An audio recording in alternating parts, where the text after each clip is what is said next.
beautiful girl that I met made in Japan. The beauty of her face was beyond my wildest dreams. Assalamualaikum warahmatullahi wabarakatuh.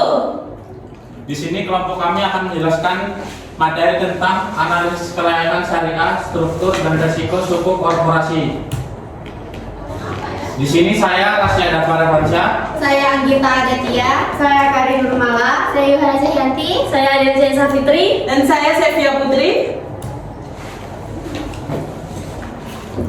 Oke, yang pertama yaitu ada latar belakang. Energi terbarukan berkembang karena isu perubahan iklim. Pemerintah mendorong menggunakan energi bersih. PT Hijau Lestari ingin membangun PLTS atau pembangkit listrik tenaga surya. Membutuhkan dana besar atau memilih suku. Maknanya suku menjadi solusi pembiayaan yang tidak hanya finansial tapi juga sesuai nilai Islam. Masalah utamanya yaitu 15% pendapatan berasal dari kerja sama perusahaan rokok. Dalam syariah, rokok dianggap mengandung unsur mudarat. Makna pentingnya, meski bisnis utama halal, adanya pendapatan non halal bisa menggugurkan status syariah. Selanjutnya ada urgensi analisis. Suku tidak boleh sembarangan diterbitkan, harus melalui screening syariah ketat, melibatkan Dewan Pengawas Syariah atau DPS. Maknanya, keputusan investasi syariah harus berbasis aturan bukan asumsi.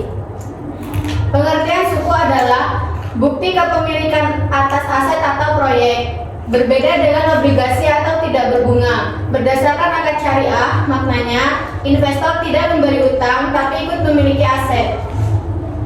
karakter suku tidak mengandung riba, tidak spekulatif, harus jelas objeknya, berbasis aktivitas real, suku lebih stabil dan transparan dibanding sistem konvensional. Jenis suku yaitu ada ijarah atau sewa, yaitu stabil, mudharabah itu bagi hasil tidak pasti, musyarakah kerjasama modal, wakalah yaitu perwakilan, dan istisna proyek pembangunan.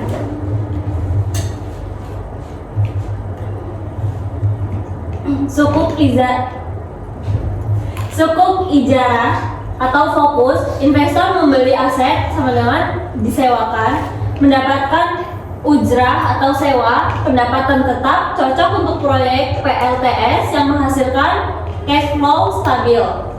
Prinsip syariah, yang pertama itu larangan riba atau bunga, yang kedua larangan garar atau ketidakjelasan, yang ketiga larangan maisir atau spekulasi, yang keempat menjaga keadilan dan menghindari ketidakpastian.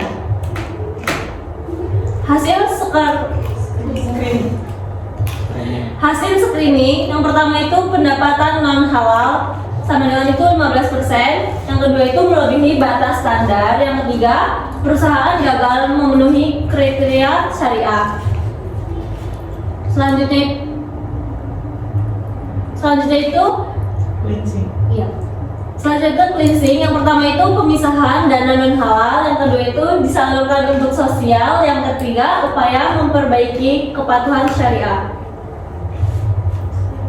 Peran DPS. Yang pertama itu mengawasi transaksi, kedua itu memberi fakta, yang ketiga menentukan layak atau tidak. Lalu DPS, penentu legitimasi syariah.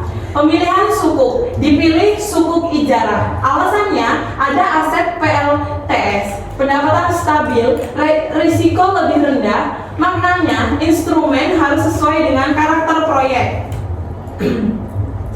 Imbal hasil, total dana 500 miliar, returnnya 10%, hasilnya 50 miliar per tahun. Maknanya menarik bagi investor tapi harus tetap halal. Risiko syariah tidak lolos standar. Risiko yang kedua, bisnis tergantung cuaca. Yang ketiga, reputasi terkait rokok. Risiko tidak hanya mengenai finansial.